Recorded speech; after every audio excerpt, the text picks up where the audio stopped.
Hello students, आज हम फिर आपके सामने हाजिर हैं फिजिक्स के एक नए टॉपिक के साथ। डियर स्टूडेंट्स, आज अपना जो फिजिक्स का टॉपिक है वो है इलेक्ट्रिक करंट। जी हाँ, इलेक्ट्रिक करंट। टॉपिक अपना शुरू करने से पहले डियर स्टूडेंट्स हम बताना चाहेंगे आपको कि वैद्युत धारा और विद्युत धारा में क्या अंतर है, कब वैद्युत धारा शब्द का इस्तेमाल करते हैं और कब विद्युत शब्द का इस्तेमाल करते हैं। डियर स्टूडेंट्स, ये दोनों ही बिजली हैं, दोनों की ही इंग्लिश इलेक्ट्रिसिटी है, लेकिन जिस बिजली का इस्तेमाल, जिस बिजली का प्रयोग हम घरों में अपने इलेक्ट्रिक इंस्ट्रूमेंट्स को चलाने में यूज करते हैं, उस बिजली को, उस इलेक्ट्रिसिटी को बोलते हैं वैद्युत धारा। और जो आकाशीय बिजली होती है, जी हाँ स्टूडेंट्स, जो आकाशीय बिजली होती है उस बिजली को बोलते हैं विद्युत। अब डियर स्टूडेंट्स, अपने टॉपिक पर आते हैं। इलेक्ट्रिक करंट विभिन्न नामों से इसको पुकारते हैं, कोई बिजली कहता है, कोई बत्ती कहता है, कोई लाइट, कोई लाइन, कोई धारा वगैरह वगैरह। खैर, आज इलेक्ट्रिक करंट के बारे में हम लोग डिटेल से अध्ययन करेंगे और आपको पूरा समझ में आएगा, ये गारंटी है हमारी। इसके लिए डियर स्टूडेंट्स हमने 3 चित्र बनाए हैं, एक ये और एक ये। देखिए, इस चित्र को हम नंबर 1 मान रहे हैं, इसको 2 और ये नंबर 3। देखिएगा, चित्र हमने पहले से ही तैयार कर लिए थे। डियर स्टूडेंट्स, ये कोई पाइप है, इसमें जल प्रवाहित हो रहा है, इसका ए सिरा ये है और बी सिरा ये है। जो पाइप है उसका ए सिरा ऊंचाई पर है, अर्थात ये उच्च गुरुत्वीय तल पर है, और जो बी सिरा है वो इसकी अपेक्षा नीचा है, तो इसको हम बोलेंगे निम्न गुरुत्वीय तल।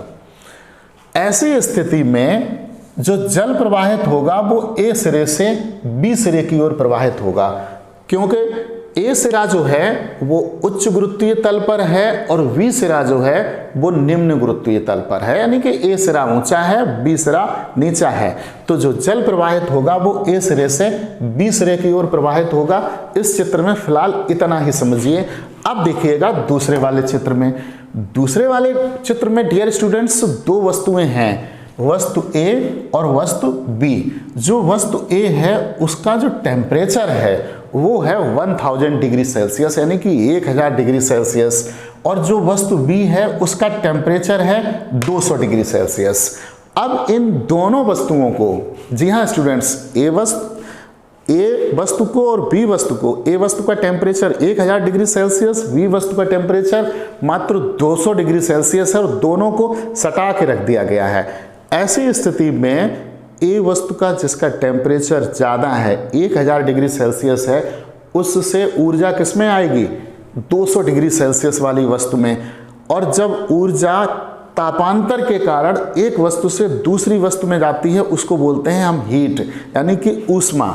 जब हम इन दोनों वस्तुओं को सटाकर रख देंगे तो चूंकि इसका टेम्परेचर 1000 डिग्री सेल्सियस है, इसका टेम्परेचर 200 डिग्री सेल्सियस है, तो डियर स्टूडेंट्स 1000 डिग्री सेल्सियस वाली वस्तु से ऊष्मा 200 डिग्री सेल्सियस वाली दूसरी वस्तु में जाने लगेगी।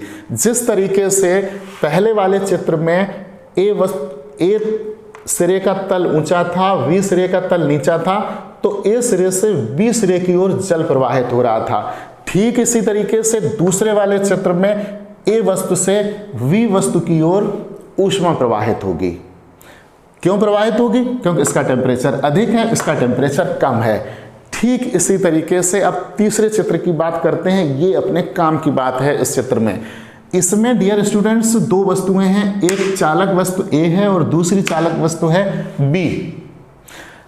ए वस्तु पर जो वैद्युत विभव है वो उच्च है, अर्थात इस पर धन आवेश बहुत अधिक है। जैसा कि हमने इस पर पॉजिटिव चार्ज इसको दे दिया है, इस पर पॉजिटिव चार्ज अधिक है, इसलिए इस पर हमने लिखा है उच्च विद्युत तल, अर्थात उच्च विभव, हाई पोटेंशियल। जिस तरीके से इस सिरे ए सिरा ऊंचा था, बी सिरा नीचा था, जिससे इस तरीके से ए वस्तु का टेम्परेचर अधिक था, जैसे बी वस्तु का टेम्परेचर कम था, ठीक इसी तरीके से जो ए चालक है उसका विभव उच्च है और जो बी चालक है उसका वैद्युत निम्न वैद्युत तल पर है, अर्थात उसका जो पोटेंशियल है वो लो है। ध्यान दीजिएगा, ए वस्तु का जो वैद्युत विभव है वो उच्च है, बी वस्तु का जो वैद्युत विभव है वो निम्न है। तो डियर स्टूडेंट्स, जब हम इन दोनों को एक तार से जोड़ देंगे तो ए वस्तु से वैद्युत आवेश, धनात्मक वैद्युत आवेश बी वस्तु पर पहुंचेगा।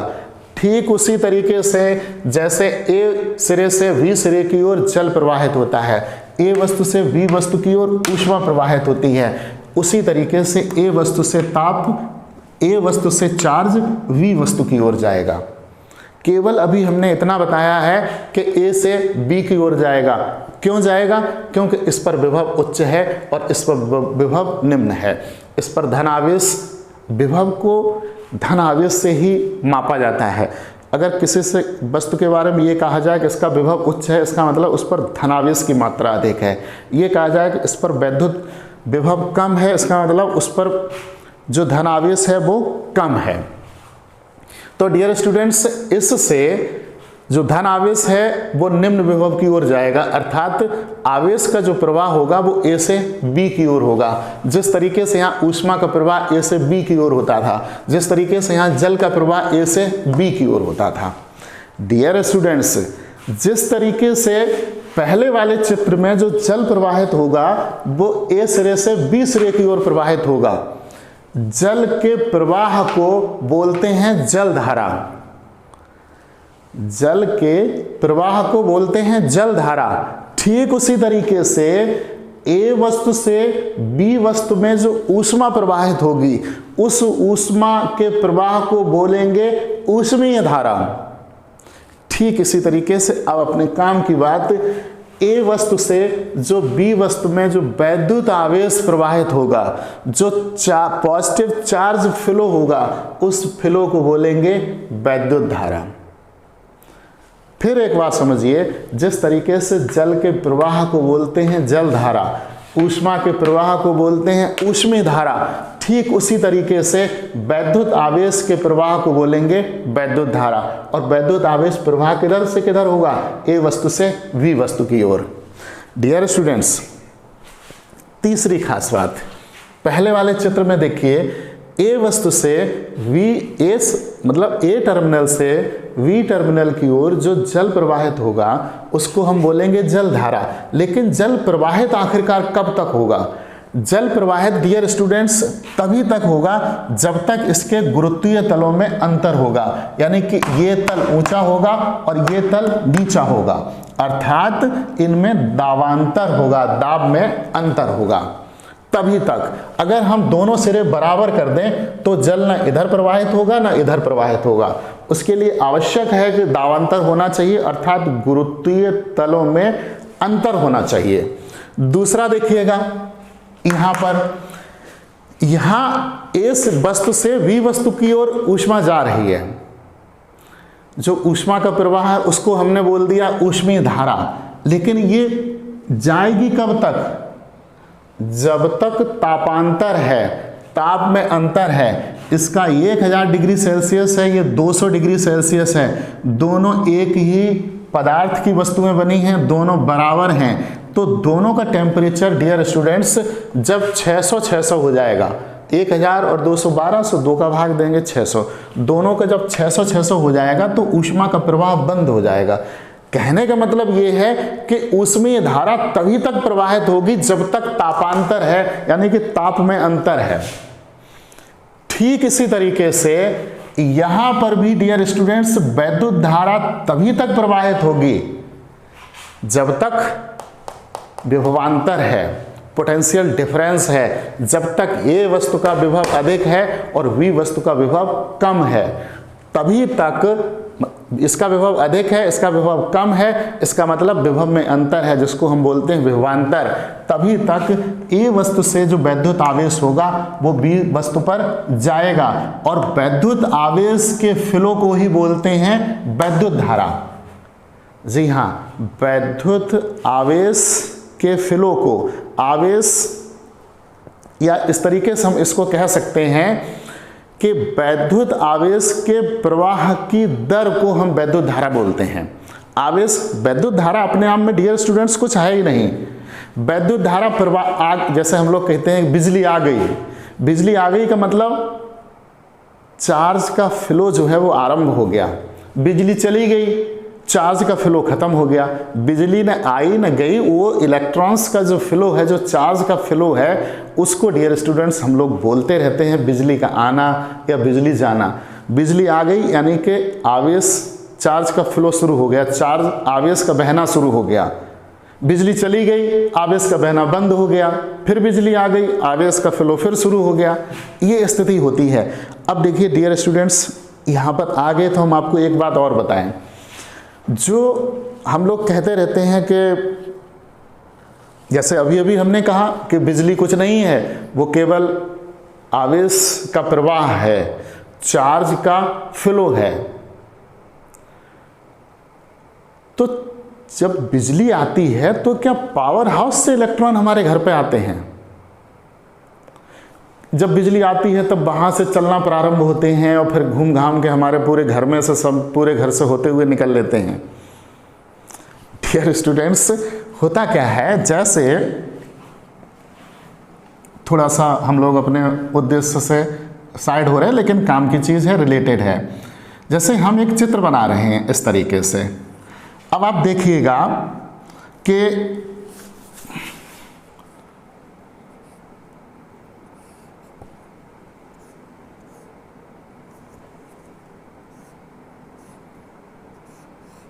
ऐसे, और एक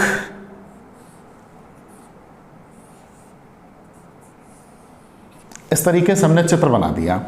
अब इसमें हमने जल भर दिया इतना,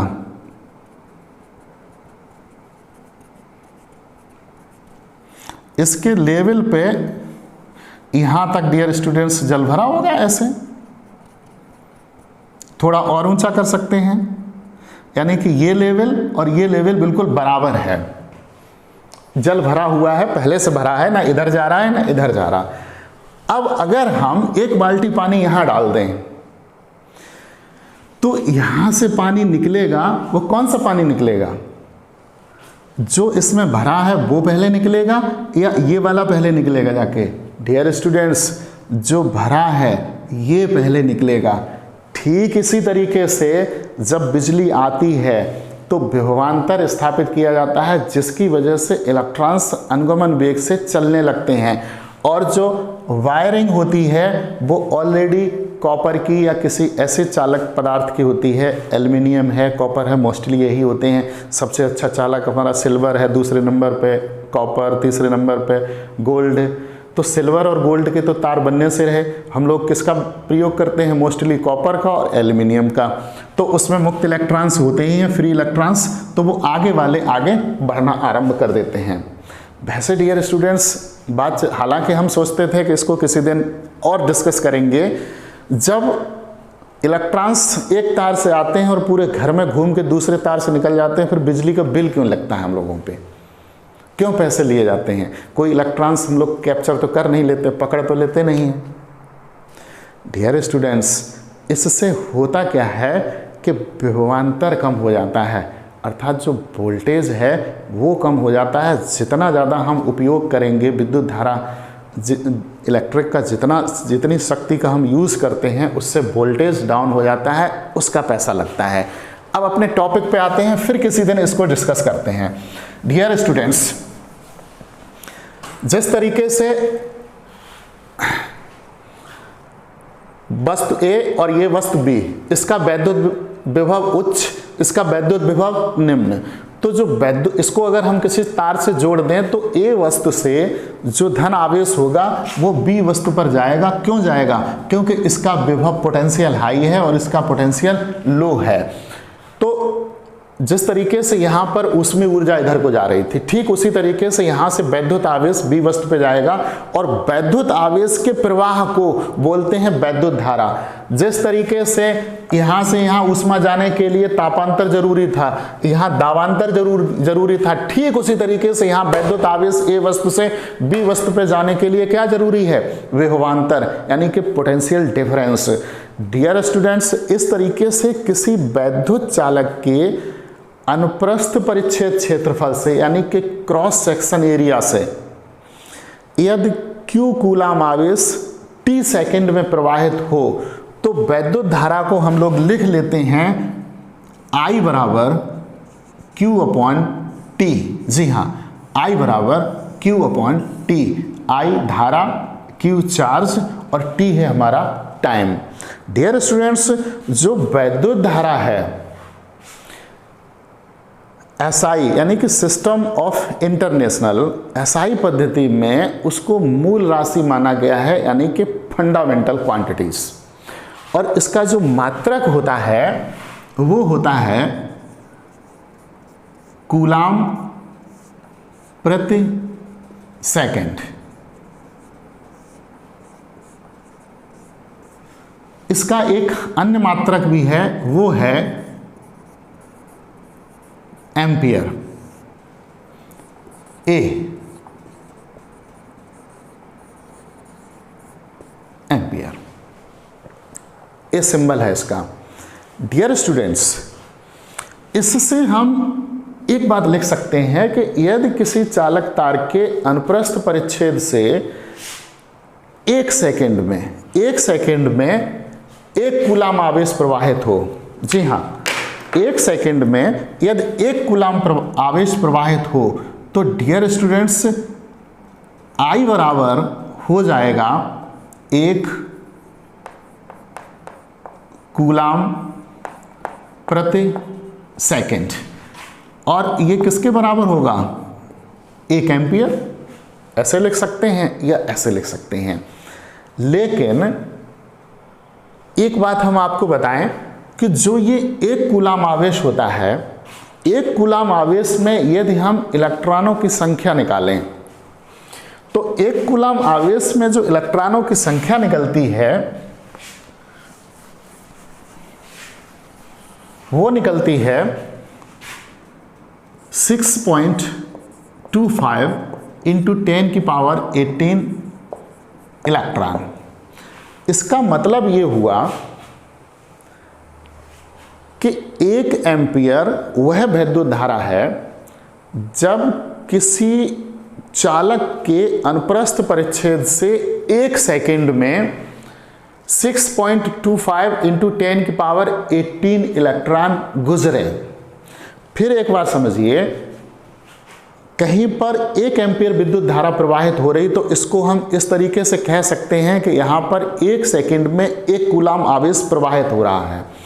चूंकि 1 कूलाम आवेश में 6.25 गुणा 10⁻18 इलेक्ट्रॉन होते हैं तो इसको हम इस तरीके से भी बोल सकते हैं कि 1 एम्पियर वह वैद्युत धारा है जो जहां से 1 सेकंड में 6.25 गुणा 10⁻18 इलेक्ट्रॉन गुजर रहे हैं, पास हो रहे हैं। इसको हम ऐसे लिख सकते हैं कि 1 ampere is equal to 1 coulomb प्रति सेकेंड बराबर 6.25 गुणा 10⁻18 इलेक्ट्रॉन प्रति सेकेंड। इस तरीके से डियर स्टूडेंट्स,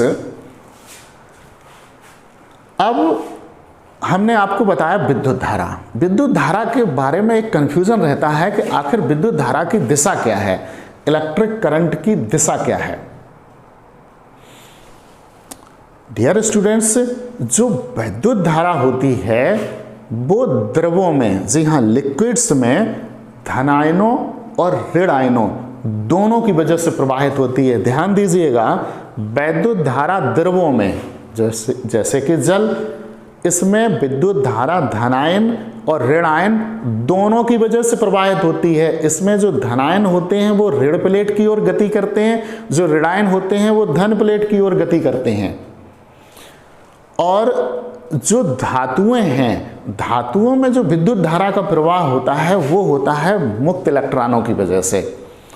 डियर स्टूडेंट्स, ऐसा इसलिए होता है कि जो धातु होते हैं वो ठोस होते हैं और धातुओं में जो अणु होते हैं वो एक नियमित क्रम में सजे हुए होते हैं। पदार्थ अणुओं से मिलकर बना है, अणु परमाणुओं से मिलकर बने होते हैं। परमाणु के केंद्र पर धनावेशित नाभिक है जिसमें प्रोटॉन है, न्यूट्रॉन है और नाभिक के बाहर इलेक्ट्रॉन अपनी अपनी कक्षाओं में चक्कर लगाते हैं। तो जो सबसे दूर की कक्षा का इलेक्ट्रॉन होता है, कूलाम के नियम के अनुसार चूंकि उसकी कक्षा दूर है, वो इलेक्ट्रॉन दूर है नाभिक से, तो दूरी बढ़ने से जो वैद्युत आकर्षण बल होता है वो कम हो जाता है। इसकी वजह से थोड़ा सा घर्षण मिलने से, थोड़ा सा टेम्परेचर बढ़ने से, थोड़ी सी ऊर्जा मिलने से जो सबसे बाहर कक्षा का जो इलेक्ट्रॉन होता है वो अपने परमाणु से हट जाता है और पूरे पदार्थ के अंदर स्वतंत्रता पूर्वक गति करता रहता है। उसको इलेक्ट्रॉन को बोलते हैं मुक्त इलेक्ट्रॉन। लेकिन खास बात ये होती है कि वो इलेक्ट्रॉन जिस परमाणु से अलग हुआ वो परमाणु गति नहीं कर सकता है, वो परमाणु सिर्फ अपनी जगह रहकर कंपन कर सकता है, गति नहीं कर सकता है। इसीलिए हालांकि वो जब एक इलेक्ट्रॉन निकल जाता है वो परमाणु जो है वो धनायन हो गया, हालांकि वो धनायन है लेकिन गति नहीं कर सकता है। इसलिए धातुओं में जो विद्युत धारा प्रवाहित होती है वो सिर्फ और सिर्फ मुक्त इलेक्ट्रॉनों की वजह से होती है। हालांकि जो गैसों में भी जो विद्युत धारा प्रवाहित होती है, जी हाँ, गैसों में जो विद्युत धारा प्रवाहित होती है डियर स्टूडेंट्स, वो भी आयनों की वजह से ही होती है।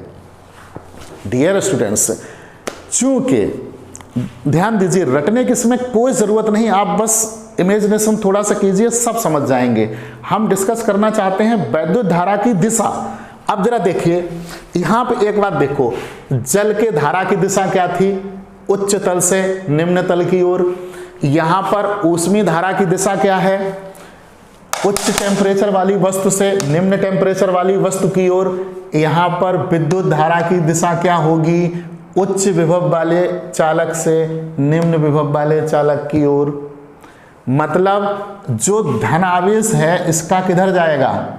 बी वस्तु की ओर। यानी कि जो वैद्युत धारा की दिशा होती है वो धन आवेश के चलने की दिशा में होती है, क्योंकि जो पॉजिटिव चार्ज होता है वो उच्च विभव वाली वस्तु से निम्न विभव वाली वस्तु की ओर चलने की प्रवृत्ति रखता है, चलने की टेंडेंसी रखता है। फिर समझिए कि जो पॉजिटिव चार्ज होता है वो उच्च विभव वाली वस्तु से निम्न विभव वाली वस्तु की ओर चलने की प्रवृत्ति रखता है। और जब आवेश चलेगा, इधर से इधर चलेगा, तो उसी साइड क्या चलेगी? वैद्युत धारा। यानी कि जो वैद्युत धारा की दिशा होती है वो धन आवेश के चलने की दिशा में मानी जाती है। जब वैद्युत धारा ही कुछ नहीं तो दिशा क्या होगी? लेकिन वैद्युत धारा को मान रहे हैं तो ठीक है, मान लीजिए वैद्युत धारा की दिशा क्या होगी? धन आवेश के चलने की दिशा में। चूंकि निगेटिव चार्ज यानी कि जो ऋणात्मक आवेश होता है डियर स्टूडेंट्स, वो निम्न विभव वाली वस्तु से उच्च विभव वाली वस्तु की ओर चलने की प्रवृत्ति रखता है, तो जो इलेक्ट्रॉन्स हैं वो किधर आएंगे? बी से ए की ओर। और विद्युत धारा किधर प्रवाहित हो रही? ए से बी की ओर। तो एक बात इससे स्पष्ट हो गई कि विद्युत धारा की दिशा धन आवेश के चलने की दिशा में होती है और इलेक्ट्रॉनों के चलने के विपरीत दिशा में होती है। ठीक, अब हम लोग समझ गए इलेक्ट्रिक करंट और विद्युत धारा की दिशा। अब एक और समस्या आती है डियर स्टूडेंट्स कि किसी भी आप वैद्युत परपथ में देखिए, उसमें वैद्युत धारा की दिशा दिखाई जाती है, और जब अदिश राशियां और सदिश राशियां स्टूडेंट पढ़ता है तब विद्युत धारा लिखी होती है अदिश राशियों के उदाहरण में। और अदिश राशियां हम उनको बोलते हैं जिन वे भौतिक राशियां जिनको व्यक्त करने के लिए केवल परिमाण की आवश्यकता होती है, दिशा की आवश्यकता नहीं होती है, अदिश राशियां कहलाती हैं। डियर स्टूडेंट्स, जब विद्युत धारा में दिशा है तो फिर ये अदिश राशि क्यों है? आइए इस बात पे डिस्कस करते हैं।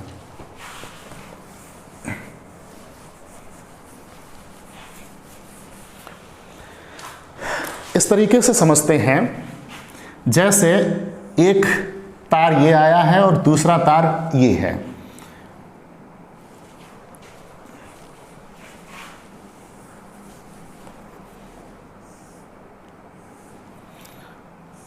ये जंक्शन है, नोड है, गांठ है, यहाँ पर दो तार छील के और प्लास से ऐंठ दिए गए हैं, इन्होंने आपस में गांठ लगा दी, और यहाँ पे जो धारा आ रही है वो है I1 बराबर 3 एम्पियर, और यहाँ पे जो धारा आ रही है वो है I2 बराबर 4 एम्पियर।